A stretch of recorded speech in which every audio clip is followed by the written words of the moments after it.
Today on Tricrow Studios, we do a video that I've had probably requested for about 4 or 5 years now, and that is my top 10 guitars that I own. We're going to call this the 2022 edition.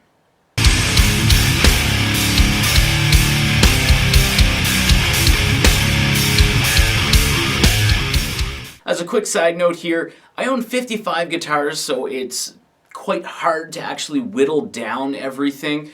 It's not a brag or anything like that. Like 33 of them are American made, and there's 2 of them that are the 2 Gretsches that I own, which are like $3,000 or $4,000 each. The rest of them are like Korean, Indonesian, Chinese, and some older Japanese guitars. So it's not a brag or anything like that. I'm just saying it's hard to do a full collection video and hard to kind of whittle things down.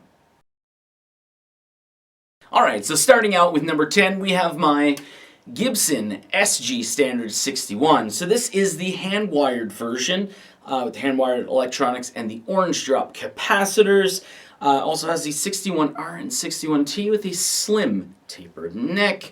Now, very honestly, the number 10 spot, because I love SGs quite a bit, was almost a bit of a toss-up because it's either this guitar, my 2021 SG Standard, my 2011 SG Standard Limited with the old baked maple fretboard, or my 2021 SG Junior. Bottom line, I love SGs. In at number 9, we have my Gibson 2007 Flying V98 reissue. Now this is a mahogany body. Don't let the look of it fool you into thinking that it's like Carina or Kohler or anything like that. It's a very comfortable guitar, and it has the 500T and the 490R pickups. One thing that I did swap out here were the tuners. I went for a little bit of a different look, and I got the Kluson Revolution locking tuners.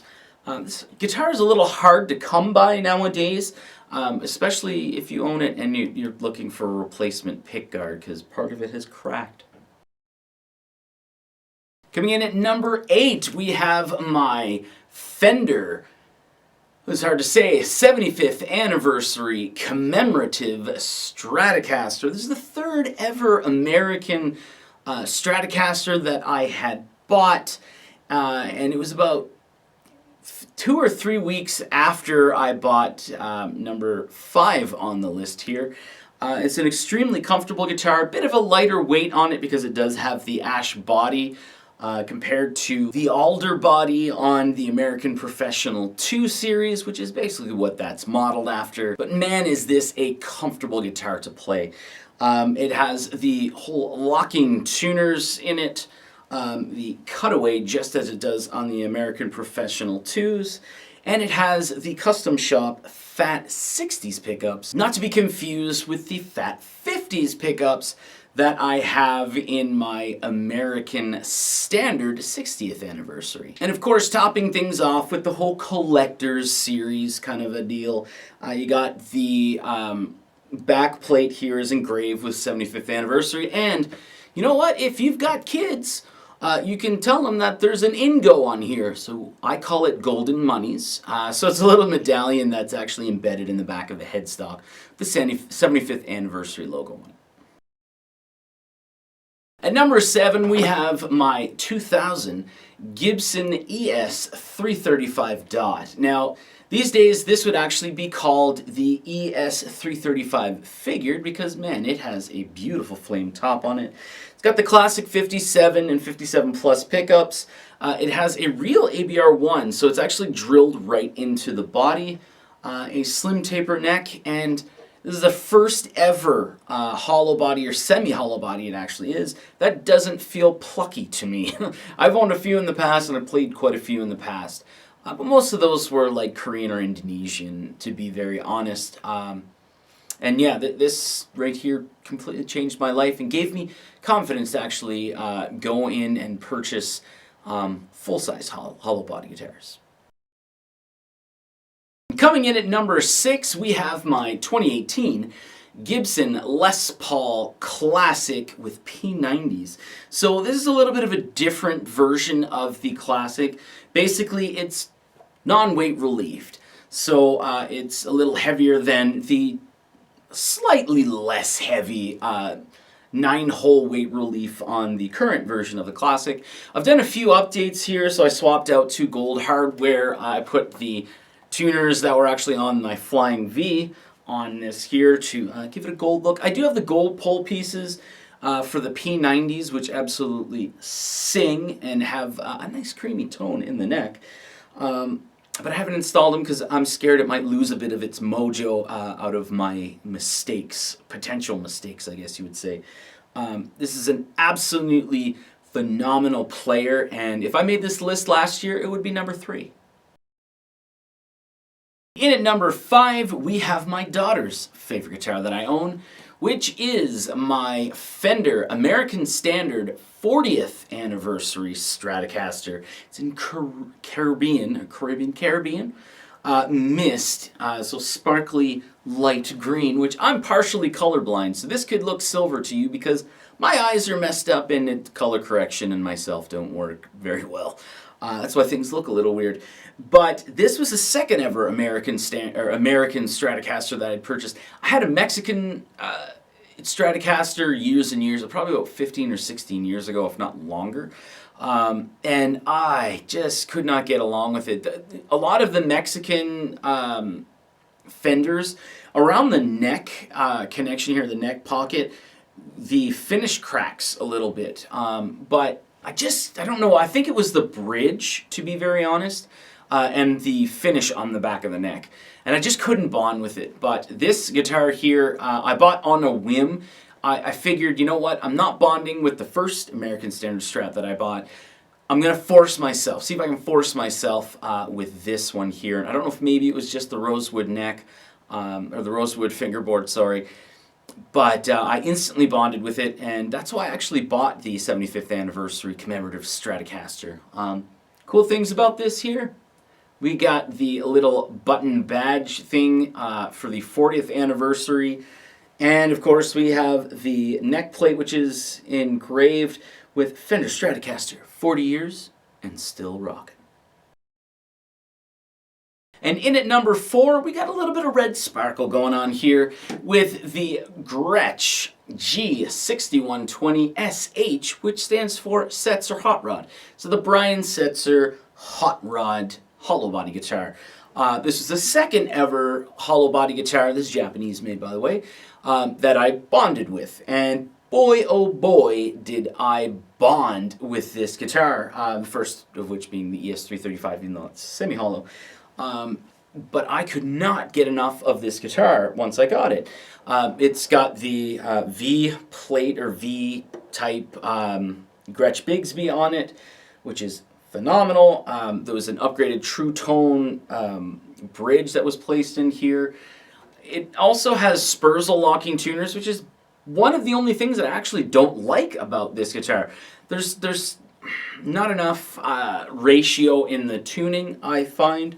So I find myself moving the tuners a little too much, and they're moving a little too much, if that makes any sense. This particular guitar here has visited a hot rod shop. There was some pinstriping added here, gold foil actually added to the binding and on the, yes, these are real F-holes. You'll see why I say that later. And it was kind of refinished over. There was also a mod that was done to it because the Hot Rod series is just a master volume. So there was actually a tone control that was added alongside the master volume here, which some people may not like, but I actually find myself using it quite a bit.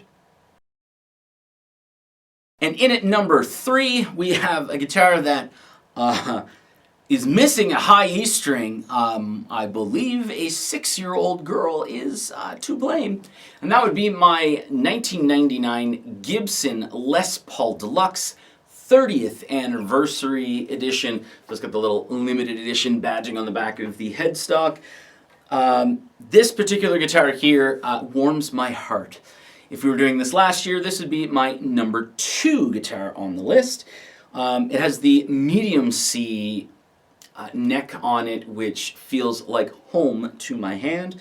The mini humbuckers, of course, but it's a played-in guitar, I guess you would say.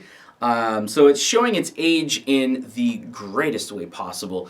So the nitro gloss finish has worn a little bit to it, and the headstock, which you might not be able to see, but it's got a giant amount of patina going onto it that you can only really get when it's aged naturally. So this is an amazing guitar, and honestly, I love the thing. And in at number 2, we're almost there, folks, is a guitar that people hated that I bought because I'm supposed to be the metal guy, I guess. And that is my Gretsch G6120 DC, so double cut, Chet Atkins Nashville guitar. Now this guitar here, you may or may not know, I made a video on it saying, is this the weirdest guitar that I own? It's got a lot of different features to it, which may or may not be used. It's got the little thing here that brings the muffle up here to mute your strings for you. The pickups that are on it are a little drier, I would say, than like the TV Jones that are on my Brian Setzer Hot Rod. It's got the same Gretsch Bigsby on it, so the V-Design Bigsby as my Brian Setzer Hot Rod.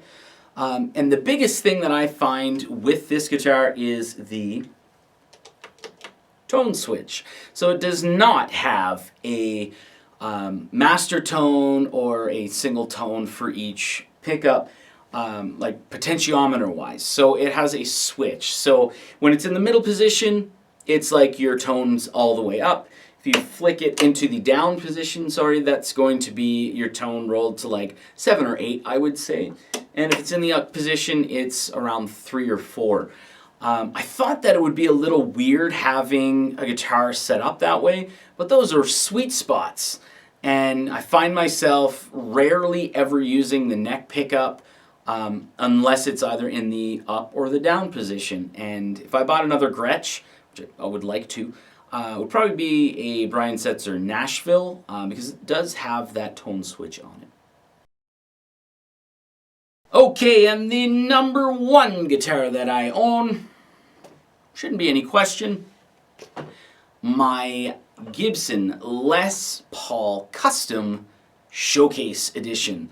As you can see, it has the showcase on the back of the headstock. This guitar here, whenever I play it in videos, most people note it, like they will note, like, man, that Les Paul Custom sounds amazing. Where'd you get that Les Paul Custom? That Les Paul Custom's also a few times you get, man, I have the same one. This is a 1988 Showcase Edition, so this is the full-size Custom, not the Custom Light, which is like almost cut in half. And I have done some mods to it. So originally this came with black hardware and no pickguard. It had, believe it or not, it had EMG 81 and 85 pickups in it, which are actually hardwired, no quick connect or anything. I still have them set aside in the case, which is a chainsaw case. I took that off. It had black hardware. I took that off. I got all gold hardware, so the Tone Pros locking bridge and the Grover Roto Grip with, I believe these are the Tulip tuners. But I got that, and I got the Gibson 500T and the 496R in the bridge and the neck, respectively. This is a non-weight relieved Les Paul, a Les Paul Custom, and it has the played-in feel, which you're not going to get on new guitars unless you go like what Murphy Lab, I guess you would say, like the age type of thing. This has been aged naturally. There's some dents and dings in here. And on the back, this is one of the greatest things. It's been played enough that some of the finish is starting to actually crack off and peel away.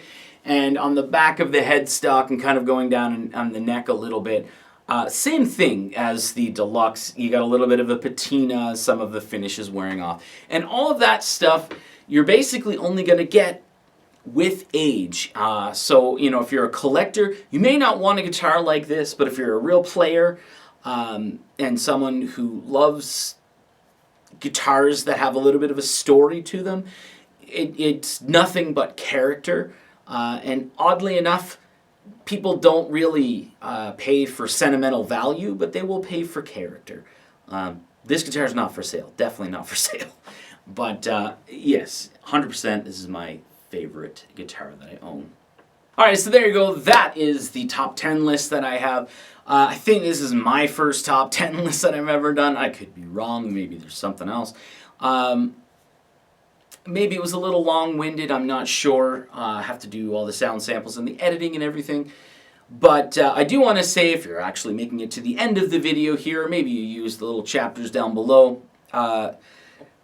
The other requests that I've had made to me, which are always, every year I get, you should do an updated guitar collection. 55 guitars. I have to whittle it down to be able to do that. I'm kind of trying to do that piece by piece with some of the non-American guitars, I guess you would say, that I don't use. If I play them, I'm not going to get rid of it. That's the kind of person that I am. But I'm kind of leaning towards getting a few more amp heads, like lower end amp heads, just to do a whole bunch of more comparisons. And I just love playing with new gear. But a lot of people out there have been asking me to make a top 10 amps that I own, or top 10 amps that I own for metal. Not something I'll probably do. I don't know if it's in the near future, but I have like a giant list of videos that I want to make, and those two have been added to the list. So thanks for watching, and stay tuned.